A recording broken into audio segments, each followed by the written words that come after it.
Christianity stands or falls on the premise that Jesus is God. So, is he? Here are 4 classic proofs in 4 minutes. First, Jesus said he was God. I know, it doesn't sound like much proof, but think about it. If he didn't claim to be God, then why should anyone else?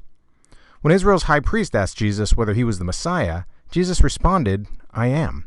When Jesus was confronted by a crowd of Jewish skeptics, he said, "Before Abraham was born, I am." And when Peter proclaimed him to be the Christ, Jesus confirmed that indeed he is. So one proof, if you will, is Jesus' own testimony to his deity. And as S.Lewis said so well, someone who claims to be God is either a liar, a lunatic, or the Lord. So we've got to choose one of those. He can't just be a great moral teacher. Besides his own testimony, there's also the testimony of those who personally knew Jesus, his disciples and others close to him. Consider this.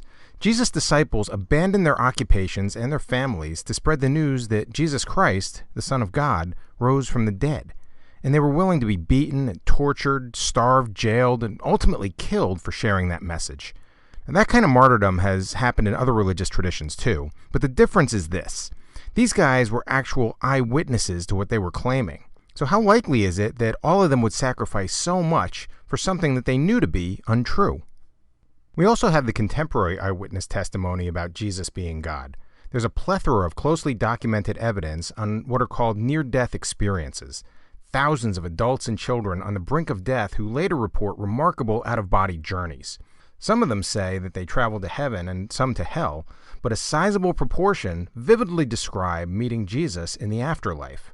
You may have heard of recent cases like that of Colton Burpo, who, when he was 4 years old, came back from a near-death experience with stunning details of heaven and Jesus and other information that he couldn't have possibly known. And you may have heard the related story of Akiana Krameric, the daughter of atheists who, at a young age, had visions of Jesus and painted them. They didn't look at all like the typical depictions of Jesus, but little Colton later identified those paintings as the only ones that accurately captured what Jesus actually looks like. Astonishing stories like these, and there are countless others, require an explanation. If you do even a little research on near-death experiences, you may find compelling modern-day evidence for the divinity of Jesus. Further proof comes from the resurrection, Jesus rising again after his death and appearing to hundreds of people. What mere mortal does that sort of thing? One of the more elegant arguments for the historicity of the resurrection comes from Professor Gary Habermas. Based on more than 2,000 academic sources, Professor Habermas identified several pieces of evidence on which the vast majority of scholars agree. Scholars from the left and the right, scholars who are believers and non-believers. And by vast majority, he means agreement in the 90+% range. So his case is not based on the inspiration or trustworthiness of the Bible. It's based on claims granted by virtually all scholars on the subject, even the skeptical ones. Well, what did he find? Even across this diverse spectrum, almost everyone accepts 12 historical facts. Pause the video and check out this list.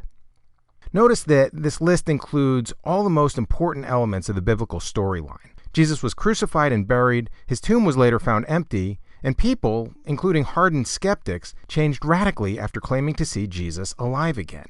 The question becomes this. If an overwhelming majority of experts agree that these things actually occurred, what theory best explains these facts? Can you think of one that fits the data better than resurrection? And if Jesus did rise from the dead, could he really have been just a man? Okay, I'm out of time, but you're not. There's a strong, rational case that can be made that Jesus is God. And this is just a sampling. Do the research. Follow the evidence. See for yourself.